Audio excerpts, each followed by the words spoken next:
Everything you learned in history class was a lie. Well, maybe not everything, but they skipped the best parts. Introducing Stupiracy, where stupidity meets conspiracy. Ever heard of the Olympic marathon that nearly killed its runners? Or the time a pope put another pope's corpse on trial? Join me, Scott Rizzuto, and Tim McKernan as we uncover the most outrageous historical moments and mind-blowing conspiracies you won't believe actually happened. Tune into Stupiracy for your weekly dose of historical absurdity. Available wherever you get your podcasts. Remember, history is dumb, but laughing at it is smart. And now, live from the TCL broadcast studios, it's Joe Souchere and Patrick Reusse with Sports Talk. Joe, that was quite a loss last night for the Wild, having that 3-goal lead and then blowing it to start a homestand. Very disappointing, Joe. I'm very surprised that happened, and I know you're a big Wild follower. So, what was your opinion on what happened last night? Wait a minute. I thought the mayor was just kidding yesterday when he said he was still going to keep leaving on 3 now that I'm working on Fridays. Nope. He wasn't kidding, huh? He was not joking. He took off. Well, you guys don't think I'm going to carry this whole load here on Fridays now that I'm back working, do you? I need some help around here. You might have some early steam to kind of get you through. I need some help around here. I'm in the other room doing a podcast. You know? Huh? Okay. Okay. All right. In the other room doing a podcast. Okay, that'll be 8 quick minutes.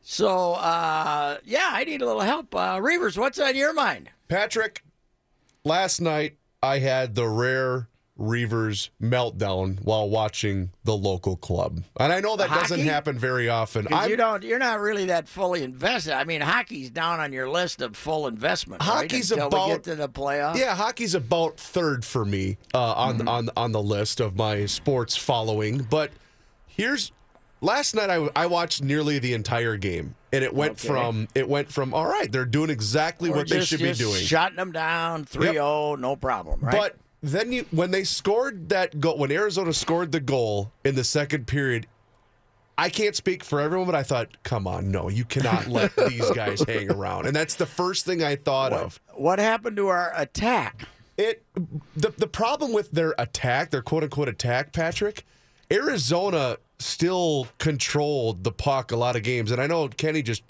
jumped in here, and he was at the game last night. They are last in the league in puck possession, which is a big old red flag on a team. We used to be good at that. We did used to be. Strengths last year. We used to be good at it, but this year the problem is the product is old, the product is tired, and even if they squeak in as an 8 seed, who cares? This team is going in the wrong direction. And I can't believe I'm going to say this, but I agree with Judd. Absolutely everything Judd said. Yeah, it's time to blow it up. It's time to blow it up. This is a failed Patrick, product. how do you go from winning in St. Louis to losing to these pigs? I was there last night, and they skated at half throttle all night. They did. There were like 3 hits. There was 1 penalty. They dumbed their game down to whoever they're playing. They refused to win last night. Patrick, when they were up 3-0, I knew they were going to lose. That's how bad they were skating. And sure enough, they threw it away.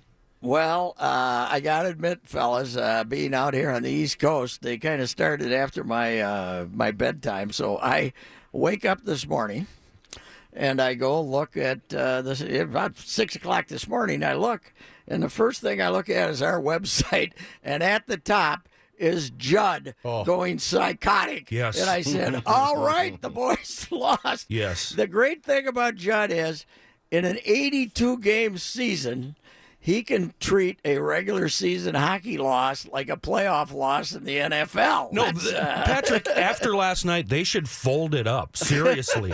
That was despicable. And something that I've been missing for a couple of years, I haven't been down to the X in a couple of years, the fans. And like Judd said, the fans are enablers. This is one big, giant, dysfunctional family. And the fans, they're either so stupid or they're just so happy to be there that they'll cheer for them anyway. Did they boo them? Did they boo them off the ice? No, of course not. Nobody threw anything on the ice. Nobody got kicked out. There was no rage. It was all just, oh, we love you, team. You're winners to us. It was absolutely despicable. It was like watching a trailer house fight. And Kenny, towards the end of regulation, sorry, Manny, I didn't mean to interrupt you, but towards the end of regulation, Patrick, they were clinging to dear life as Arizona's running circles around the ice with them. We got a point. What the heck? That should be taken away. And what was the lead on the FSN postgame? The point or the home point streak rolls on. Oh my God! 11 straight games. So they're enabling them too. Oh, it's awful. Oh, they're the big enabler, but of all time. Manny, be the voice of calm reason here. Well, I don't know if I have a voice of reason here. I will say this too. There's no more blaming the head coach. Oh, for no. this stuff. No. I mean, because when Mike Yeo was the coach, we would have blamed always him, yeah. he was always the scapegoat for this type of stuff. When they would play like this, when this group of players would play like this, it was always, oh, Yo's not, he's not holding them accountable, and Yo's got to go and all this other stuff. Well, you've got an accomplished head coach. Yes. In Bruce Boudreau now, there's no more blaming the head coach. And this is entirely on the players. And Mike has proved his mettle down in St. Louis, so we know it's not the coach. Patrick, as far as I'm concerned, they could fire everybody, keep the coach, keep the goalie, start over. Seriously. How did Sir Topham look? Did he get a little red in the face? As his post game was basically. We aren't very good. We weren't good enough. We're not. And I liked the message that he sent was, we're not good enough to perform like that. And that's as Kenny mentioned, they were playing at 3/4 speed, knowing that they were a better team than Arizona. And the problem is, you were in the 8th spot in the Western Conference. You're not that I think good. They still are. Well, they might still be, but it's by 1 point. Yeah. But they got a point. They got a point. 11 straight games. Shut up about that. You are clinging to your playoff lives. You are about to start a 5-game homestand in which every game is crucial, and you came out like you were playing Minnetonka High School. It was pathetic. And I assume these fans all have kids or nephews, nieces, whatever, in hockey, and they understand the game. I don't think these dum-dums understand the game. I think they go down there, they spend $300 on a jersey, they spend another $300 on drinks, and they go home. They have no idea what they just witnessed. That was a debacle last night. Kenny. Yes. I've offered this explanation many times. This team, more than any other in Twin Cities history, has gotten the family of 4 involved, right? Yeah. So now I'm living out in Woodbury. I take the 2 kids to the game, right? And they're 8 and 11, right? Mm-hmm. Or 7 and 10. Sure. And you go to that now, as you said, you've just spent, if you're lucky, $300 for tickets, and then you've spent $500. Easy. Basically. Yeah. You've spent $500. You're not getting to get in the car on the way home and say, boy, were they rotten. Didn't you hate it tonight, son? No, they don't do that. That's the problem. We weren't like that as North Stars fans. No, we were not like that. We were all angry. guys in bar jackets from the east side of St. Paul who thought they knew more than the coach did, and they boo the. Right. If they had a power play without 2 shots on goal, they'd boo the hell out of them. You know what? That's another good point. My wife raised last night. When was the last time this team scored on the power play? There was 1 power play last night, and we were pigs. We couldn't get anything done. And my God, when did they stop hitting? They don't hit at all. No, they ever, don't. anywhere. And here's the other problem with the whole blow it up theory that we all think they should go down that path. But the problem is the owners got way too much invested into this product and cares way too much about making the postseason to get those couple extra dates. And I'm not saying that's a bad philosophy because Leopold's given this franchise and Chuck Fletcher every resource possible, but they just won't do it. That won't happen. They won't sell off pieces in an effort to build this thing better long term. If you're a hockey fan, I encourage you to go to the Mackey and Judd page and listen to Judd's tirade this morning. The man was preaching gospel. Amen, so Judd. He basically repeated what he wrote then. Yeah. In his dysfunctional family and Patrick, enabled by moron fans. And Patrick, Judd does have a tendency to treat it like it's a 16-game regular season in football. Yes. But the problem is, this time he's actually right. He's right on. All right. Well, hey, you guys got me through that first segment back on Friday, so we'll be back. See what's next.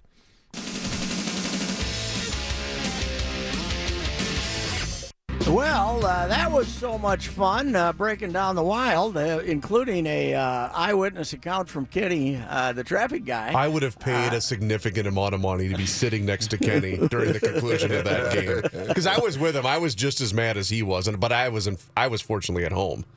Okay. Yeah, you weren't at the game. No. I would have liked to have been there and watch it. Just watching him melt down. Well, Manny Hill, what's on your mind? Well, here's my thing. So we got the Winter Olympics underway now, right? Yes. You guys are gonna have to help me out. Yes.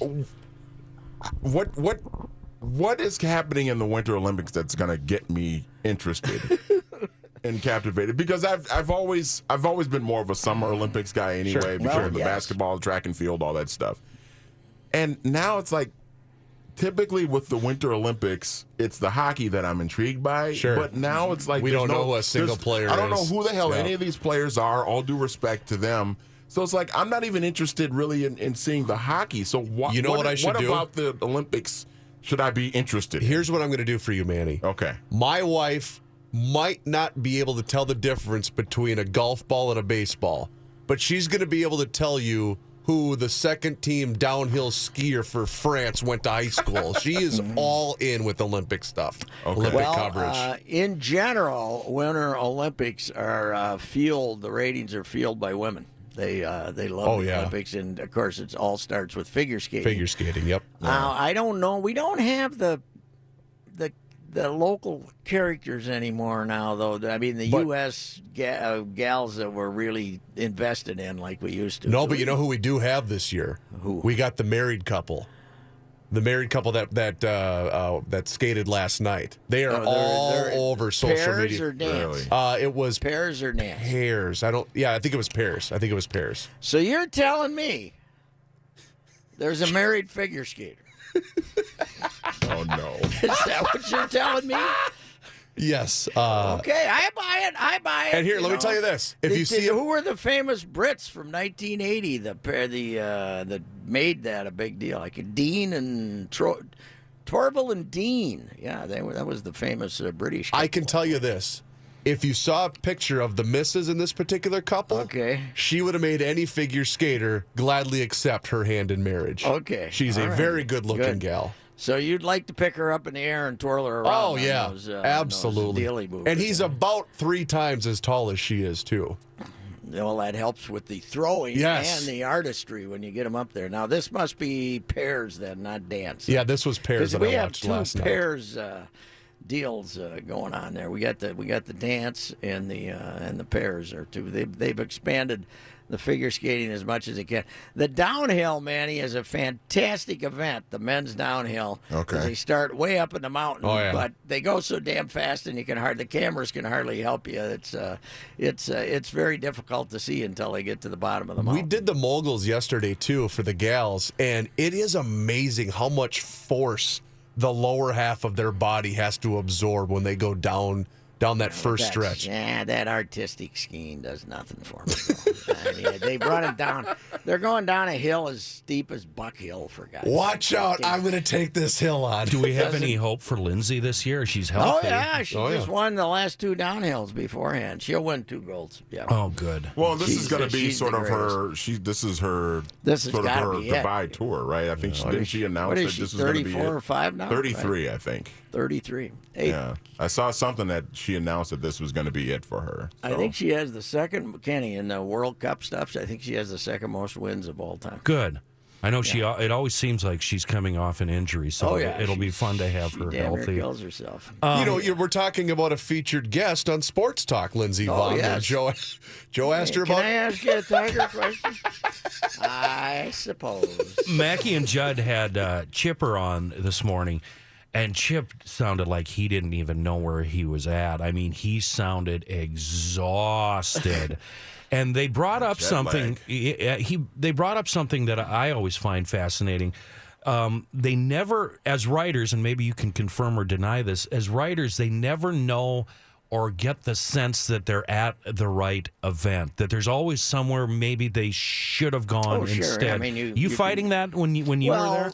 Yeah, if something amazing happens, when you don't go to watch it. I remember being at a Summer Olympics in Sydney and I ended up in a section where I was sitting, and when I was in the press room, around surrounded by all these Canadians, and it was Sunday morning, and they had they cover Canada, the entirety of Canada, like we cover Minnesota. If you're from Toronto, you cover the entirety of Canada. Oh, they're all the hometown, right? Yeah, they're all the home team, Yep. just like we cover every Minnesotan.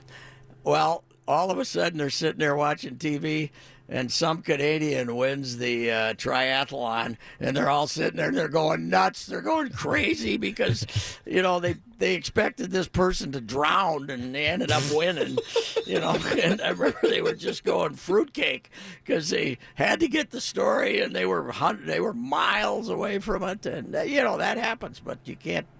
You got 2-3 people covering something. Did Chip talk about the travel? Because where do you go to before you get to Pyeongchang? They must have He's been there. Airport. He's been there for a couple of days now. But he even getting a meal is an exercise in frustration when he's over there. You can't read the menu. You don't know Give what me the you're barbecue. eating. Just give Korean me barbecue. I'll Give just me eat the barbecue. McDonald's for the next 2.5 weeks. Now you guys. I got to ask you a question though.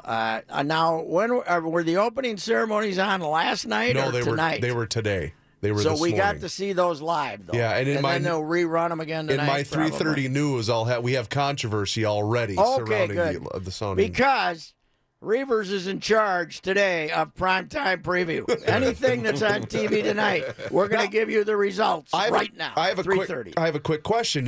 Usually when you've done primetime preview, you've been here in the studio, but given that you're in Fort Myers, will that affect primetime preview at all? I'm going to work harder at it. I had some other stuff to do, but next week we're going to try to spoil all your fun, I can tell you.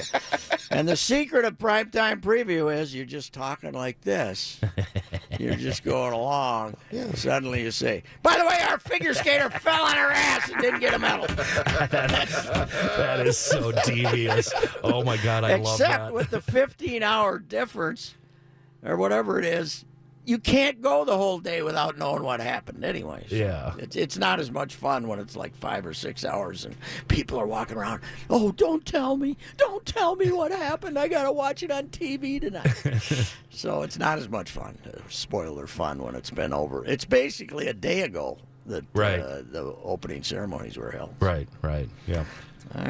All right, we shall return. This is the return of Reusse to Fridays. And I fully expected my longtime partner to be with me, but he took off. By the way, that podcast he was recording, it's over. He just walked out of the building. Yeah. Uh-huh.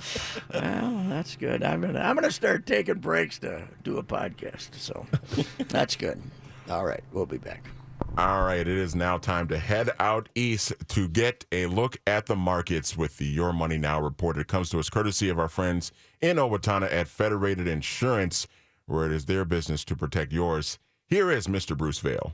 Hi, Manny. An extremely turbulent week in the stock market ended with the major indexes closing higher after recovering from early declines. The Dow Jones Industrial Average gained more than 600 points in the final 2 hours of trading to erase a big deficit. The Dow ended up gaining 330 points to close at 24,190. The Nasdaq Composite rose 97 points. The S&P 500 gained 38, but all three indexes were down 5% for the week. Amazon is preparing to launch a delivery service for businesses, positioning it to directly compete with UPS and FedEx. It's called Shipping with Amazon. It will entail the tech giant picking up packages from businesses and shipping them off to consumers.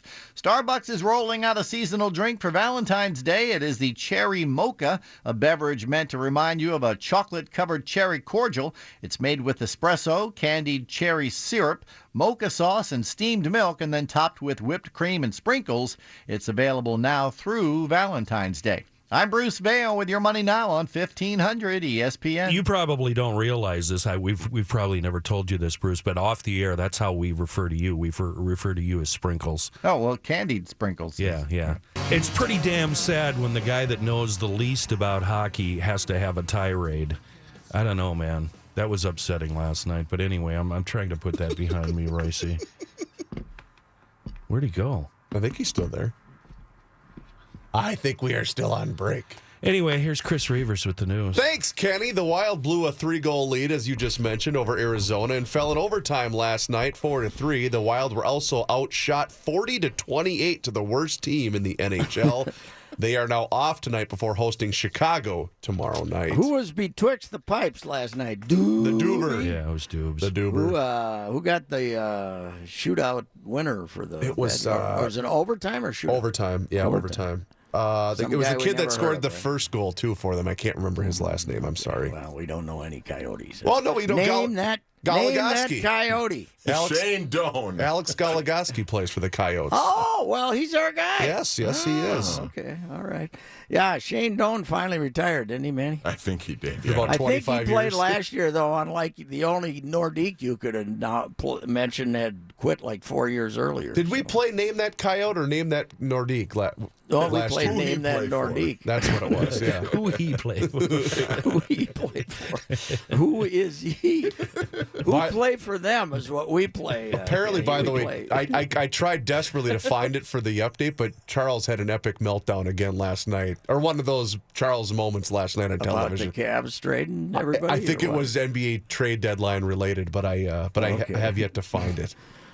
Speaking of basketball, the Wolves look to bounce back after their overtime loss to the Cavs on Wednesday night. They are in Chicago to take on the Bulls. This will mark the return for Jimmy Butler, who spent his first 6 seasons in Chicago before being traded to the Wolves this last offseason. Tip from the United Center is at 8:30 p.m. And Taj's return. Oh, yes, that's true. We don't go back to Chicago, though, by the time we get Derek and what's the other former Luol Deng. Luol Deng we might end up too. Man alive. Apparently, Joakim Noah's name is getting floated around, too, because the Knicks might buy him out. So I think that'd be great because it would drive Wolves fans to absolute insane. They're so upset about Derrick Rose maybe coming here. I think he's better than Aaron Brooks. I don't know. The Vikings introduced new offensive coordinator John DeFilippo today. Filippo, 39, interviewed with Vikings general manager Rick Spielman and coach Mike Zimmer in Philadelphia following the Eagles' Super Bowl parade yesterday. DeFilippo, who was the Browns' offensive coordinator under Mike Pettin back in 2015, was the Eagles' quarterbacks coach the past 2 seasons.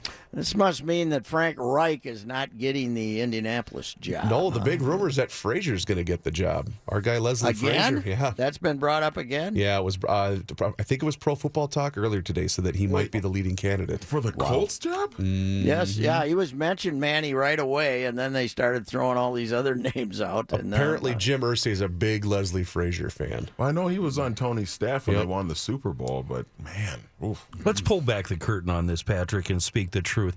They didn't actually wait until they were given permission to talk to DeFilippo, did they? I mean, this talk had to start when the end of when our season ended, right?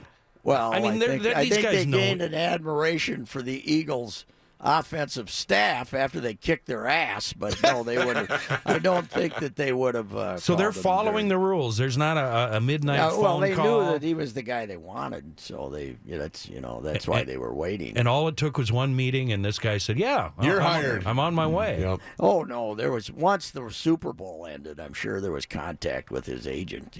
Okay. I can't wait for the trading for Nick Foles rumors to come Oh yeah, about. too. heavens yes. No, hell with Nick Foles. Wentz. Let's get Carson. Let's get Wentz. I agree. Foles has won the Super Bowl. They got to keep him. Eagles Get can get a Wentz. king. I said it the other day. Eagles can get a king's ransom for Carson Wentz right now if they want. I was trying. I started working on a "Let's trade for Carson Wentz" satire column, but I only got about 5 graphs. I couldn't think up enough jokes to make it. It was very disappointing because I wanted to get them all fired up. We can get this guy. We can get this guy. Let's go get him. I love how your mind works. Yeah, this isn't going to make him angry enough. Can I take a stab at why you gave up on the project? Can I take a stab at it? Can I get inside your head? you weren't able to come up with any Gopher football cheap shots in that Oh, column. no, that was, we already had 2 or 3 of those. Dang it! We're never in a shortage of those. It was just trying to sell it with logic, Right. with distorted, weird logic. I could only have a couple of those, and then I ran out of steam. By the way, the Gopher men's basketball team is in Indiana tonight to take on the Hoosiers. Well, see, I don't approve of this Friday night crap they're playing. 100% agree with what you. A bunch of commies. College Man basketball alive. was meant to be played on Saturday, then Sundays too, when the football season's over with. You know what I would approve of? Better basketball from the Gopher That would help. basketball That'd team. help. Hey, they got 80-some points the other night with a bunch of guys you never heard of. They gave up 91 too. Yeah. 5 games remain in the regular season. Gophers have lost 6 in a row and 9 out of their last 10. Some of my favorite moments covering the Gophers were at Assembly Hall when Bobby was running the officials, though, man. The all-timer. Clem goes in there with that god-awful team of his that first year. Yep. And Bobby ended up winning the national championship that year. And the Gophers had him beat. And there was a turnover.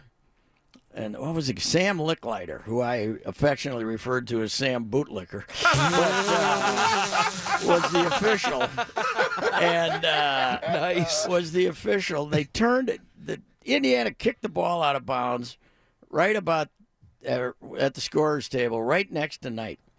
And there was going to be a minute left. The Gophers were a couple ahead. They were going to get the ball. Somebody's going to go shoot some free throws because they were going to foul them or something. They were 3 points ahead. They were going to beat them. This horrible team that ended up 2-16 in the Big Ten. And Bobby got up and basically called this guy, Licklider, every filthy name known to man, standing right next to him. Licklider looked at him, ran over to Clem, and told him he was changing the call. Oh, my And gave the God. ball. And Clem, he said, "Help me out here, Coach. I have to change the call. I had it wrong." And Clem went nuts and threw his coat on the floor, and the guy and Licklider didn't tee him up. He threw his coat on the floor. So he knew And he was in the wrong. He knew he had just hosed Clem, and Indiana ended up winning the game. But Wow. Bobby could run those officials in Assembly Hall, I'll tell you. News notes from today. U.S. Representative Rick Nolan said today that he will not run for re-election this year, an unexpected decision in what's likely to be a tough battle between the DFL and Republicans for his northeastern Minnesota congressional seat. Bring back Mr. Smooth, Stuart Mills.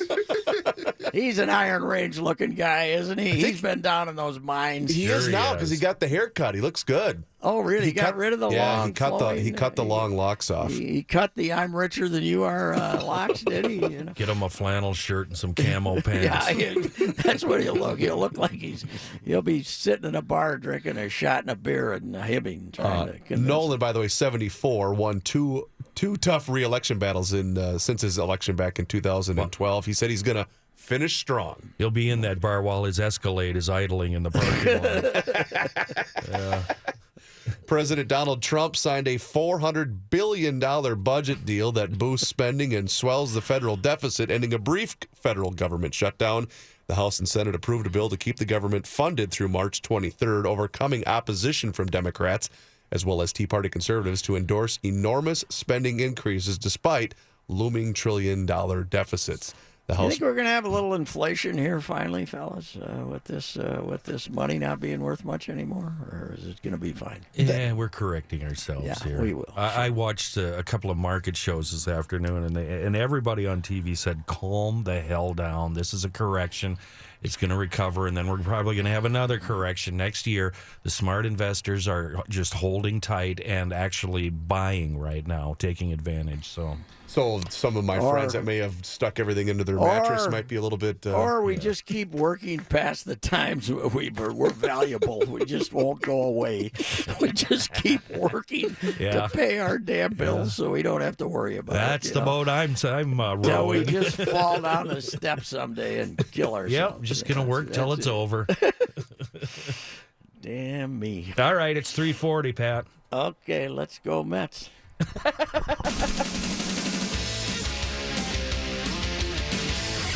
And we're back on the TCL Broadcast Studios. here at 1500 ESPN. Hey, folks, kick off your running season with 1500 ESPN at Twin Cities in Motion's Hot Dish 5K and 10 Mile on Saturday, March 24th. Bring your lumberjack best to this Minnesota-themed event that features a top 10 U.S. post-race beer garden, live DJ, photo booth, and activities for all ages, plus hot dish and beer from Summit Brewing Company. There you go, Kenny. Registration is now open, and all runners will receive a Storm Creek long sleeve quarter zip technical pullover. Details at 1500ESPN.com, keyword events. And Kenny, you've got some traffic news. Yeah, I do, but I think we'd make a good team. You could do the running, Reuvers can do the beer, and I'll handle the hot dish. Sweet. It'd be awesome. This traffic, northbound 494, we're out in the West Metro here, Minnetonka, and northbound 494 slows to a crawl at Highway 7. It's due to a pretty big wreck on the right shoulder just prior to 394, so that's an ugly section of creep and beep there. Reusse? Moving pretty good here on 6 Mile Cypress today. We're looking good. Hey, Kenny, was that your season debut at a Wild game? Yes, it was. You and I are now tied, baby. Yeah. One apiece. You know, it was my son's birthday, so I wanted 4 seats, and I started looking at the prices, and oh my goodness, I was astounded. And I Kept think Mom at home, huh? No, I brought her with, but I actually went to management and asked for our tickets, and they gave them to us, and I was on the club level. And I've got to say, the experience is wonderful. I know you guys kind of poo-poo the program there, but I think the Wild are really good at giving you a sense of place and making you feel all is one. And I don't. That's why they get away with playing like they did last night, Kenny. Yeah. The crowd doesn't get on them because they all love being there. Because you've got all these other fun, pleasant distractions. And to be honest, that stuff doesn't bother me at all. But, you got to back it up with good hockey. And there was no good hockey there last night. All righty. Patrick, I do have to let you know that your favorite college basketball player, Grayson Allen, is on highly questionable right now, talking with Mr. Lebertard and Poppy right now. And one of the questions they asked him was, did he ever get into any fights playing in pickup basketball games? So, nice loss last night, by the way. Yes. Disgracing, which other people call him. Disgracing, big turnover at the end of the game to give North Carolina the victory. So, hey, by the way, this Alex O'Connell, the freshman, he's got a chance to be a bigger idiot than he's got to be a chance to be more hateable than Grayson Allen. That's not possible. Yeah, really? Check this guy out. Check out the look on this guy, man. You'd just love to. He's going to draw a lot of charging fouls because just looking at him, you want to run him over. The Metropolitan Transportation Authority in New York confirmed official-looking signs declaring all trains to be delayed are unauthorized fake signs.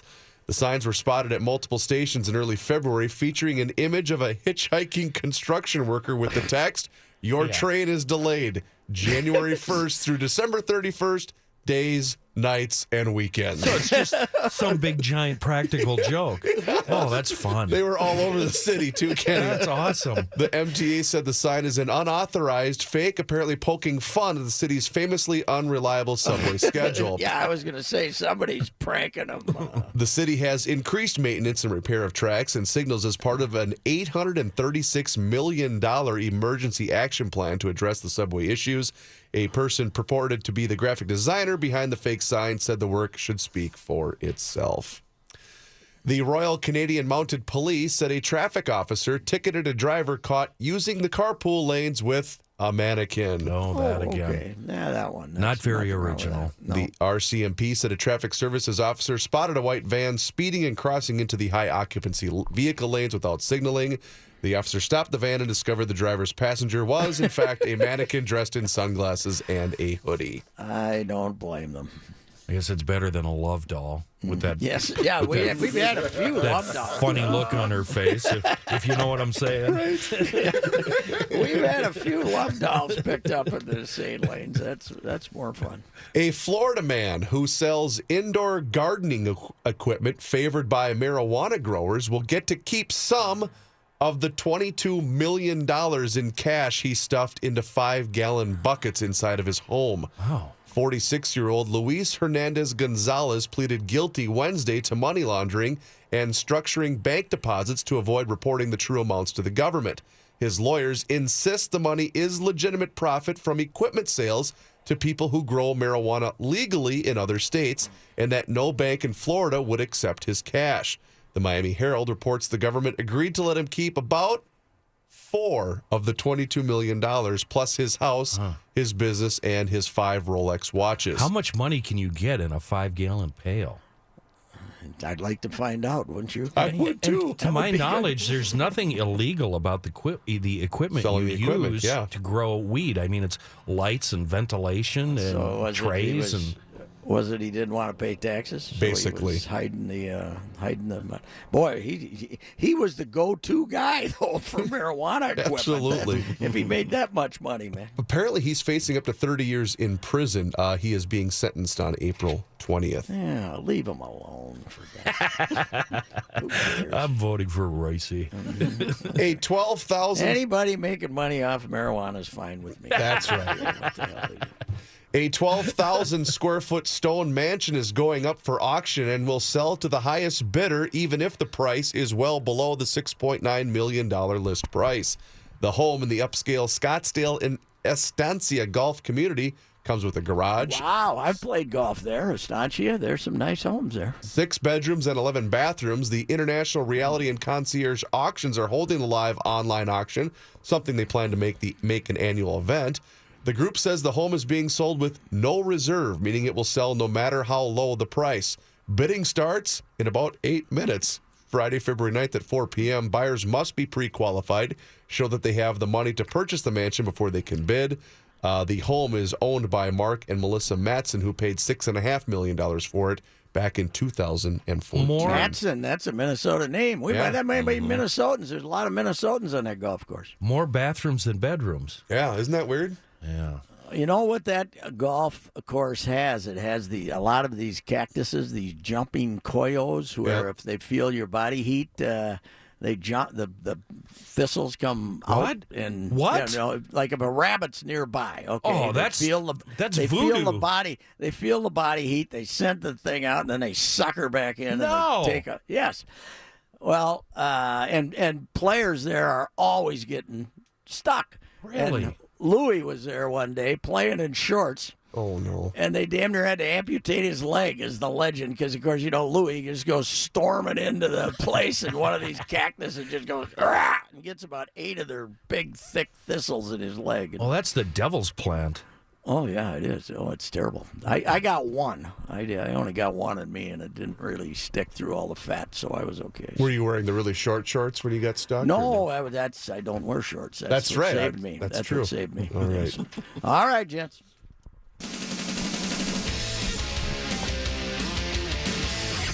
So, Patrick, during the break, I did a Google image search of Alex O'Connell, who you were talking about.